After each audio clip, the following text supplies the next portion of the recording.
Is going on, everyone? Vex30 here with my patch 2.07 competitive PC support tier list. I know it's been a very long time since we've done a tier list, but I am back at full force this week, so I figured I'd give everyone an update where I think all the supports are in the meta.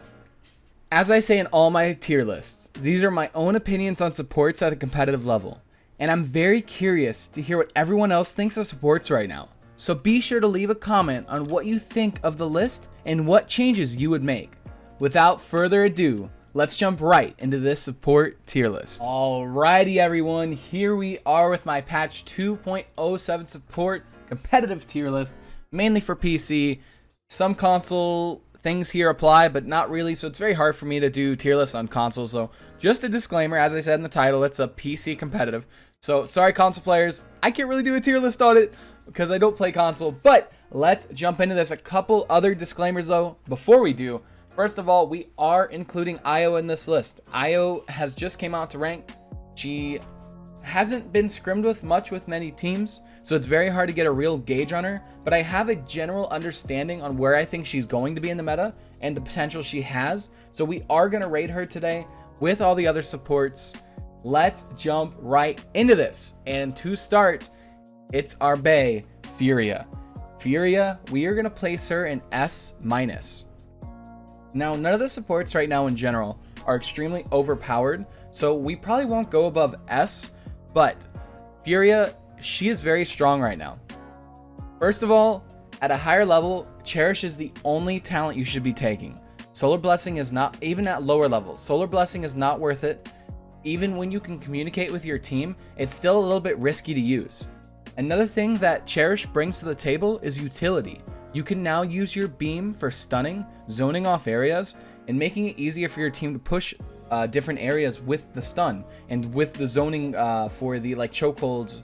Say Ascension Peak, for instance, there's a tunnel on the push. You can throw the beam through tunnel. Nobody can stand in there and your team can push behind it.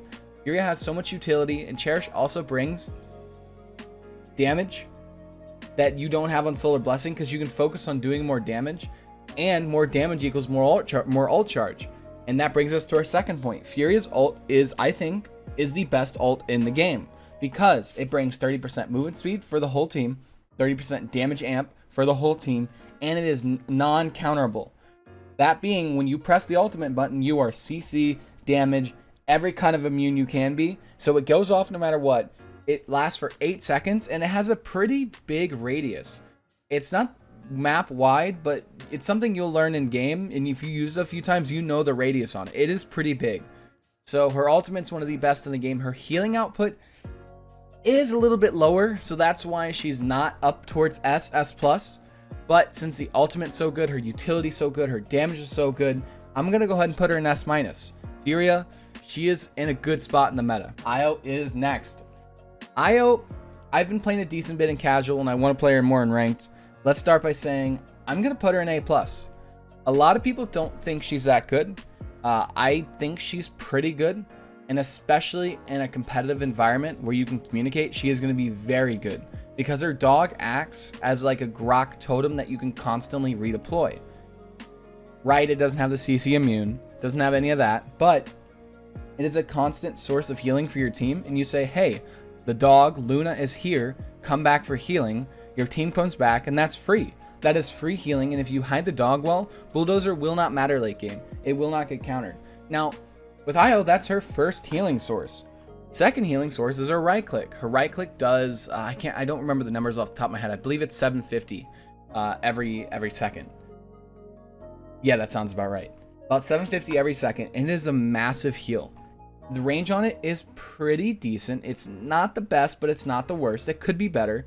And recent changes coming in the next patch, which we're not going to judge her on that, will make it even better.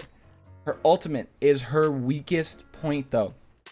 Io's ultimate clips a lot, which is the first issue. It has massive clipping issues. But you can also work that to your favor. I was playing Io on a rank game the other night, and there was a barrack behind me, and I threw the ultimate, and it clipped the barrack that was behind me and threw both tanks off the map. So it is a good and a bad thing. It's a bit clunky to use. It has certain use cases. It is not very good in every situation. It's very close to a Saris ult, which I consider the worst support ult.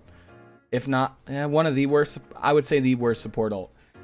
Just because it has so many counters. It's better than Saris ult, but it's very close to that level. Her utility, her stun on Luna, just the fact that you can mark a flanker flanking you and stun them instantly. Every 15 seconds, you have to keep an eye on your eternal cooldown for that. But you can mark a flanker that's on you, stun them, and boom, you win that fight. Io already has pretty good damage with her auto attacks. She has amazing loadouts. You can make loadouts, which I am right now, that increase your Moonlight, which is your resource for your right click heal. And I have 2 of those cards in my build. I also think Io is the highest skill cap champion in the game currently, just because of Luna, microing Luna, and doing everything else, healing, microing, autoing, learning when to stun, learning how to watch your Luna health, knowing where to put your Luna. There are so many different aspects to Io that I think it's very hard to judge her right now. I think me putting in her A+ is a very, very early judgment, and this will change week to week. She might go up a week, down a week, down a week, up a week, you know, etc. I think she's the highest skill cap champ in the game, behind, I'd say, probably, I think Atlas is up there. As soon as people learned Atlas, he's OP. So I think if people learn Io properly, I think she's going to be really good. But that's where I think Io is A+. Let's move on to the next one. This one's going to be a lot quicker because he's bad. Grok. I'm going to put him down in C. Again, Grok has a buddy, which he'll meet down there soon, as you all know. I think Grok and the other character are the worst healers in the game. The issues with Grok, console, I heard he's very good with Totemic Ward, which I understand. But on PC, it is not a snowball. PC does not snowball. And blasters are more prevalent on PC, and blasters counter out Totemic Ward. Spirit's Domain, though, is the good healing legendary or talent for Grok. It faces issues that it almost can't be fixed. Io also has that same issue, which I didn't address, which I'll address now for both of them. They have to stand in the open to heal. They can't, like a Saris, put a heal on somebody and then hide and that heal still hit them. Io, again, in the next patch will have something helping that, but Grok has nothing. He has to stand in the open with Spirit's Domain. Even though he has 2 healing sources, he has the totem, he has the auto. Io is just a 10 times better Spirit's Domain, so why would you ever run Spirit's Domain? Well, the ulti. Ulti is Grok's strongest suit on his kit. His ulti is very, very, very, very good. Easy to charge. It has a very fast ult charge, honestly. And it does so much. It damages, it slows, it heals you, you can fly. It sets up fights. It counter engages on fights. It gives allies movement speed. It is so amazing. That's the only reason why, let's scroll down a little bit, we don't put him all the way down in D. Is his ultimate. And it's same with the other person he's going to sit down here with. Is their ultis are really good. Their support kits suck. It's that simple. As a damage, Maelstrom, Grok is good. But again, this is a support tier list. I'm not saying damage support, off support. We're talking about their healing capabilities. And Grok just isn't there. So he's at C. Next, we're going to talk about the other G. The OG, Grover. Grover, we are going to put him in A+. I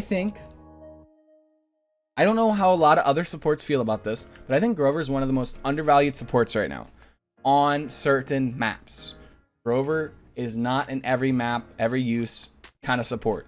He has about 2 to 3 to 4 viable maps. Now, I'm not going to specifically go into all the maps I think he's viable on, but I will say that he is viable on a couple maps. And on those couple maps, we would probably put him up to here. It makes a very big difference. In general, A+, though, when you say his bad maps, good maps, his kit, I'd put him in A+. Now, Grover. His heal is very good on those maps. On shorter maps, you can just press Q once and heal everybody. The other strong suit, which again, a lot of people don't realize, it's Furia's strong suit, is damage equals ult charge, right? Grover has a lot of damage. That means he has a lot of ult charge because damage is the best way to get ult charge on supports. You have to min-max it, so you have to heal, and you have to make sure you get the damage off to get more ults. Eurion Grover has some of the better ults for supports as well. Grover ult is very good on close maps where you can instantly just turn a team fight with an extreme amount, what is it, 2,500 heal a second, I believe? Very close to that. I should have looked at the numbers before I did this. I'm sorry, but it's very high. It is the highest healing support ult in the game. And it changes fights. If you buy Morale Boost first point, and you are able to output a lot of damage, Grover will have the first ulti, and he'll be able to just instantly turn that first point fight in your favor, and you just win. Because that's what Grover ult is. It is a press whatever your ult key is, and you win. It's as simple as that. His cripple is nice. He has great utility. He has a great movement ability on certain maps. Certain maps it's kind of weird. But overall, Grover is good. And the thing that limits him is his map dependency. That's it. It is just his map dependency. Now let's talk about the man, the myth, the legend, Jenos. Jenos is in a very, very good spot right now. He is not overpowered, but he is very good, and that's why we are going to put him at S. Jenos brings not, I wouldn't say an extreme amount to the table, but brings the best of the best. He has a damage amp. He has a consistent heal that he can put on 3 people. It's not a lot of healing, but as along with the damage amp, it works extremely well. Jenos' ult, now that people are finally realizing how to use it and how to set up with teammates to use it, it has become extremely, extremely good. His Q, people now are realizing when to use his Q. Now, I don't want to go into specifics on when to use his Q as much as I want to, but there are times you just don't Q and you wait till a specific thing happens or a champion and you press Q. It's probably pretty simple, but maybe some people haven't realized it yet.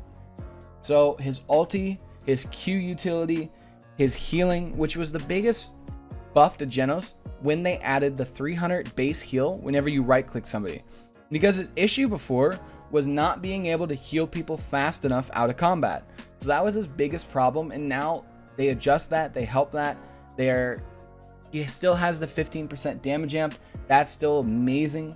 And paired with the other damage amps in the game, even though today they said they're nerfing them, so maybe Jenos will go down a little bit in priority next patch, but this match he has been extremely strong, and honestly just one of the best supports in the game. Works with most comps. There are specific comps that it won't work as well. Maybe so you have an Anar and a Barrack tank. Doesn't work as well because you have 2 beefy tanks. I would say more of like Anar Ashe because they're very beefy, but 2 high health pull tanks, maybe not as much, but the rest of the comps he works amazing with. And people realizing how to use his ulti helps him so much. Next, let's talk about the Snake Man himself. My favorite champion, one of my favorite champions. Now, it might be Io, but Mal Damba. Now, I've always had Damba extremely high on these lists, but things have changed. And I myself and other supports have come to the realization that Damba's not there anymore.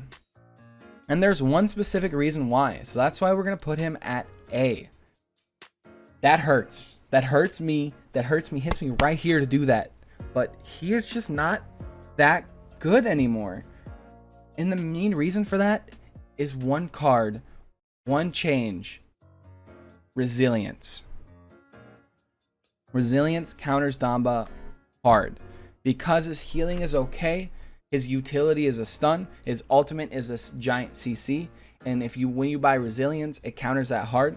And there are a lot of CC champions in the game. Now, Damba is still good if you have a composition around him that has no CC, and you pick Damba to force them to buy CC. That is okay, but if you have an Inara Damba, there is too much CC, and the enemies can rush Rezi extremely early to counter out 2 of your champion's ultimates. And ultimates are always a big deal. The biggest change with Damba was whenever they changed it to where you can have multiple blue cards. Now people can buy Haven and Resilience and be completely fine. Resilience being 250, it is very easy to buy earlier, and that hurts Damba so much. His healing's still really good. His healing output's amazing. His utility is good whenever they don't buy Resilience. His ultimate is good when they don't buy Resilience. His movement ability is still really good. But that's just it. He doesn't do as much damage as the other higher tier supports. He doesn't have as good of an ultimate. He has good healing, but he just doesn't compare anymore. I still think he's the most balanced champion in the game, and it still reflects putting him at A. But he's just not there anymore. And Damba, enjoy your stay at A. I'm sure you'll be back soon. But let's talk about the next champion, which is, oh Jesus, Pip. Pip is bad. Pip sucks. Sorry. He's good as a damage dealer. We're putting him at C. He's not good as a support. Mega Potion isn't good. Combat Medic really isn't good. Neither of them are good at all. The only thing, again, that keeps him from going all the way to D is his ultimate. His ultimate is so strong. Even with resilience on the other enemy team, it's still a 2-second window where all you have to do is 1500 damage to one person to kill them, which is so easy. And they can't use abilities. They're a chicken. That is how it works. He has good utility and is slow. He has a really good movement ability, especially when you know how to use it. If you ever watch Bittner, or I think Fish has played Pip a couple times in PPL, but if you ever watch Bittner in PPL, you can see what the things you can do with Weightless, and it's really good with the potion jumps. That's it though with Pip. His ultimate is the only thing that's saving him. Maybe next patch with Combat Medic going from 600 to 750 will help him, but I don't think it will. His base issue with Combat Medic is you cannot heal flankers because they are so mobile, and you have to shoot a slower moving projectile towards them, or a Drogos in the air. It's very hard. I don't care how good you are with Pip autos. You are not going to hit that 100% of the time, and they will die because of it. Of course, you can throw your potion to them, which is okay, which still works, but you need your main source of healing. Your autos need to be able to heal the whole team. And your off healing source, kind of like Damba. Damba's main healing source is his right click. He can heal the whole team. His gourd can't heal flankers. Io, main healing source, even though the range limits it, can heal flankers. Her dog can't really. That's how support should be. And Pip is the opposite with Combat Medic, which is weird. I don't see it changing. Mega Potion, I don't know what they have to change with Mega Potion to make it viable. Honestly, it is too high of a burst heal. So late game, it's very hard to get a 2400 burst on somebody. I think that's the biggest issue with it, is it falls off way too hard late game. But enough with Pip. Moving on to Saris, a crowd favorite, but not one of my favorites. And there's one specific reason for that. We're going to put her at A-. So with Saris, she has the worst support ultimate in the game, without a doubt. Of all supports, she has the worst. I would say probably Io, or Damba, Io are next. I'd say Damba then Io, just because of Resi for Damba. But Saris' ult sucks. That's simple. No more to say. It sucks. It is not good. Saris' ult is not good. It gets countered by way too many things. CC immunity, shields. That's it. There's so many shields in the game on the champions, or a wall from a Gnar, a line of sights. It's just not very good. Saris' ultimate needs an adjustment, and I think Saris would be a lot more viable. Even though people love her shadow travel, I personally don't. I think it's way too easy to track. Even though you go immune, it has a very high cooldown. You have a card that reduces it, but it's still a very high cooldown. So as soon as you use it, they know you use it, they look for somebody else, and then they dive on you again. Then there's nothing you can do. Her Q brings no utility. All it is self-sustain. She needs a form of utility, and she needs a better ult. Her healing is very, very good. Her healing output is amazing, but that's not enough. I always say that healing is not enough. You have to have a good ultimate. You have to have utility. Besides the next person I'm going to talk about, that is a specific instance where that is not true, fully true. But Saris, A-. I know everyone loves her so much, but she is not there, at least at a competitive level. That's why she's going to stay there for a while until she gets some adjustments to her utility or her ultimate. And next, I'm already hovering her, is the Paladins waifu, Ying. Ying goes up with S and with Jenos. Ying is very, very strong right now because she has high healing output and high burst healing. Now, wait a second, Vex. That's what Saris has. Why isn't she S? Because Ying ult is overpowered. It is amazing early, mid, and somewhat late game. If your team steps out of caught for 1 second, they have half their health back. It is a global. You can ult from spawn and hit everybody. 6 or 8 second heal. It is extremely good. One of the best ultimates in the game. Supports have some of the best ultimates in the game just because that's what their job is. But the Ying ult is easy to use, easy to charge because of her changes recently to her damage fall off. Again, like I said twice now, damage equals ult charge for supports. And when you reduce the fall off on Ying autos, that equates to more ult charge. And more ult charge with Ying is a big plus. Her dimensional link is okay. It's a good movement ability. She has no utility. If Ying had some sort of utility, she'd be busted. but she is made to be a heal bot, and she does that extremely well. Saris, not so much. So that's why Ying's up there, Saris is down there. Ying, I put her over Furia because she has a higher healing output, and that's big with a lot of comps. Furia is really good with aggressive comps that don't need the higher sustain, but in more cases you're going to have Ying being more likely picked because of her healing output, and Furia with more aggressive comps and lower health pool comps because Furia's healing isn't amazing. It is good, but it's not amazing. Her ultimate's what does it for Furia. Ying, though, she's going to be at S. Paladins' favorite waifu is way up there. She is an extremely strong champion, and I can't wait to see what they do. Oh, next patch, they're reducing the inaccuracy on jump, so that's going to make her even better. 2 small buffs to Ying has really helped her, honestly. But this here is my 2.07 competitive Paladins PC support tier list. Oh, that is a mouthful to say. I have to make sure I cover all the bases so people are like, oh, what about console? I don't know about console. But let's re-go over everything. Furia, S-, extremely good ultimate, good damage, meh healing, good utility. Grok, I don't know, okay healing, good healing, could be good healing, bad healing, it's whatever. Ultimate, really good, really no utility. He sucks. Grover, more viable on some maps than others, but on those maps, he is S+. Ultimate, amazing, utility, amazing, damage, amazing, heal, really good. Io, very hard to still judge Io, but we are judging her. I would say meh ulti, really good healing with the 2 forms of healing, great utility in the dog stun, and really good damage. Jenos, good utility, really good ultimate, good healing with the damage amp combined, and his movement ability is always just amazing. God, I love Jenos' movement ability. Damba gets hit too hard by resilience. The ultimate would be good if resilience wasn't so prevalent right now since there's so much CC. The healing is still really good on Damba, but again, his utility and his ultimate are both nerfed by resilience. And with people being able to buy it early and with so many CC in the game, he's right in the middle of the pack. Pip, really good ultimate, okay healing, good movement ability, okay utility, but his overall, everything combined just puts him there with Grok. I'd almost say Pip is better than Grok, but I wouldn't. No, they both suck.